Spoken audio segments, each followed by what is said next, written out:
Few days ago, Donald Trump, the US president, sent some delegates to Burkina Faso.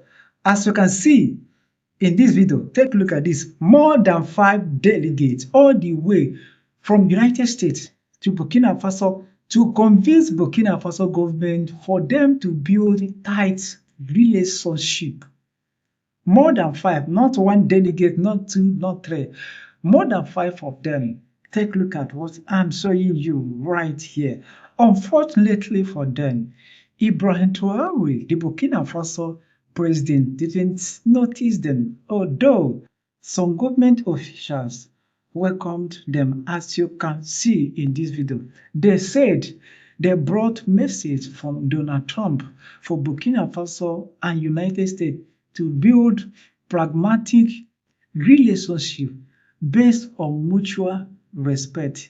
Underline this statement, based on mutual respect.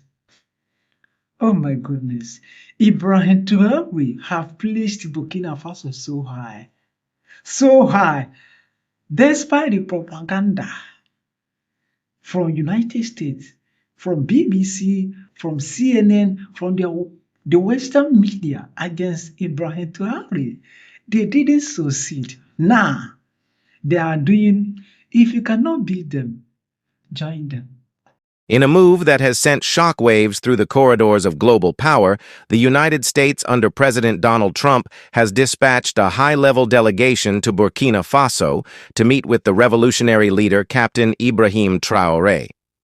This audacious diplomatic gesture comes just weeks after the U.S. shamelessly accused our brother, Captain Troare, of using Burkina Faso's hard-won reclaimed gold reserves to protect his military government, daring to brand him a threat to their imperialist agenda. And now, in a stunning jaw-dropping twist, U.S. General Michael Langley has backtracked on his slanderous, baseless claims, a retreat widely seen as a reluctant, grudging apology to the Burkinabe leader after Captain Traore's fiery, uncompromising demand for accountability on an interview while he was in Russia. Let's unpack these shocking, electrifying details, expose the raw truth, and rally behind the revolution that's shaking the very foundations of Western dominance to their core.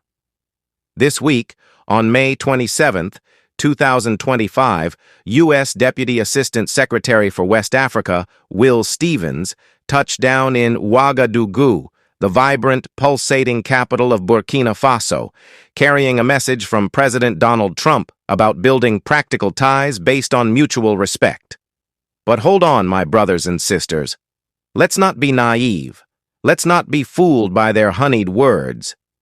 Just weeks ago, on April 3, 2025, General Michael Langley, head of U.S. Africa Command, AFRICOM, stood before the U.S. Senate Committee on Armed Services and arrogantly, maliciously accused Captain Troare of misusing Burkina Faso's gold, resources rightfully wrested from the greedy, exploitative hands of Western mining corporations like Endeavour Mining, Barrick Gold, and others, to prop up what they insultingly called a junta regime.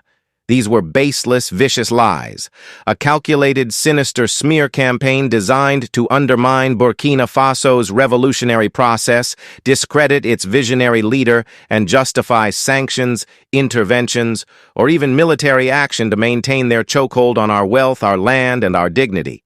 And now, after all that, they're knocking on our door seeking dialogue, waving a flag of peace. The audacity is staggering. The hypocrisy is breathtaking.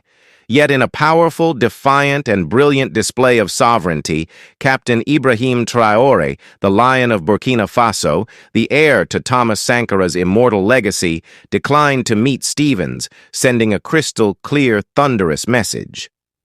Africa will not be summoned like children to bow before Western powers, to grovel at their feet. Instead, Stevens was left to spend his evening with Burkina Faso's foreign minister, Karamoko Jean-Marie Traore, discussing potential areas of cooperation.